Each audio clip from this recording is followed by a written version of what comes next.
দুষ্টু ব্যক্তিদের তো আসলে আমার সংস্পর্শে আমার সঙ্গে আসার কোনো সুযোগ নেই বা থাকারও সুযোগ নেই। যখন আমি তার বিরুদ্ধে প্রশাসনিক ব্যবস্থা গ্রহণের পদক্ষেপ নিয়েছি, তখন সে আমাকে বলেছে, স্যার আমার ভুল হয়েছে, আমি আর জীবনে এই কাজ করব না। যে বিষয়টি আপনি উল্লেখ করলেন যে একজন কর্মচারীকে আপনার কারাগারে প্রেরণের বিষয়টি, আমার মনে হয় আপনারা ইতিমধ্যে জেনেছেন। গত শনিবারে ছিল এনটিআরসি পরীক্ষা।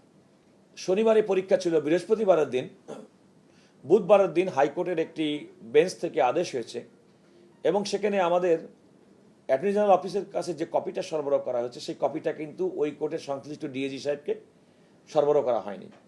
আমাদের যে অফিসে যে সিস্টেমে কাজ করে, তো আমি প্রাথমিক ইনকোয়ারি করে দেখলাম কেন দেওয়া হয়নি।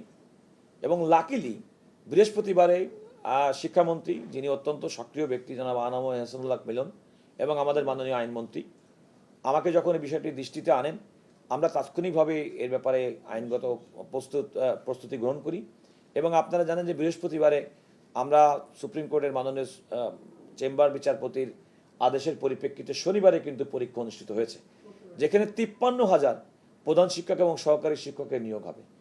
তো এরকম একটি রাষ্ট্রীয় কাজের, যেখানে এতজন মানুষের স্বার্থ জড়িত, সেখানে মাত্র 108 জন ব্যক্তি পিটিশন করে এই 53,000 মানুষের, কিংবা তার সঙ্গে পরীক্ষার্থীতে আরও অনেক কয়েক গুণ বেশি, তাদের কিন্তু অধিকার খর্ব করা হয়েছে। যিনি দায়িত্বপ্রাপ্ত আইনজীবী, আমাদের ল অফিসার, তিনি কিন্তু লিখিত অভিযোগ করেছেন যে তার কাছে ফাইল পৌঁছে দেওয়া হয়নি। তো আমি যখন তাকে জিজ্ঞাসা করলাম, তিনি বললেন যে স্যার, আমার ধারণা হয়েছে যে আমি যে পর্যন্ত মামলার ওই দিন শুনানি হবে, ওই দিন মামলাটা ছিল আইটেম নাম্বার 230, তিনি মনে করেছেন যে ওই পর্যন্ত হয়তো আমাদের মামলাটা যাবে না। আমি 200 পর্যন্ত ফাইল নিয়েছি, কিন্তু আমি প্রাথমিক ইনকোয়ারিতে দেখলাম উনি 229 নম্বর ফাইলটি কোর্টে নিয়ে গেছেন, 231 নম্বর ফাইলটি নিয়ে গেছেন, 272 পর্যন্ত আইটেম সবগুলো নিয়ে গেছেন। শুধুমাত্র একটি মাত্র মামলার ফাইল তিনি আদালতে আমাদের ল অফিসারের কাছে সরবরাহ করেননি। তো প্রাথমিকভাবে এরকম ক্ষেত্রে আপনি কি মনে করেন? আপনার সমস্ত ফাইল গেল, শুধুমাত্র একটা ফাইল নাই।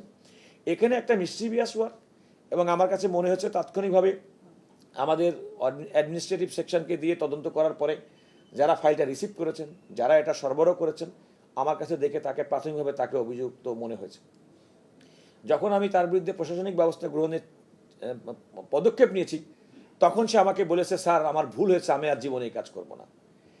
এটা ক্লিয়ারলি বোঝা যায় যে এটা ডেলিভারেট একটা ওয়ার্ক ছিল, এবং আমাদের রাষ্ট্রের কাজে একটা বাধা সৃষ্টির একটা অপচেষ্টা ছিল বলে আমার কাছে প্রাথমিকভাবে মনে হচ্ছে। সেখানে ব্যবস্থা গ্রহণ করেছি। আর একটা কথা মনে রাখতে হবে, এই অফিসে কিন্তু আমি অ্যাপয়েন্টিং অথরিটি না, আমি কিন্তু নিয়োগকারী কর্তৃপক্ষ না, আমিও কিন্তু একজন নিয়োজিত ব্যক্তি। সুতরাং একজন নিয়োজিত ব্যক্তি হিসেবে আমার কর্মক্ষেত্রের মধ্যে যতটুকু সম্ভব ততটুকু আমি এটাকে স্বচ্ছ, পরিচ্ছন্ন এবং একটা জনবান্ধব বলবো এই কারণে যে মানুষের প্রত্যাশা পূরণের জন্য আমরা রাষ্ট্রের স্বার্থ রক্ষা করার পাশাপাশি করতে পারি, এবং মানুষ মনে করে যে না, এখানেও ন্যায় বিচার প্রতিষ্ঠার জন্য রাষ্ট্র আমাদের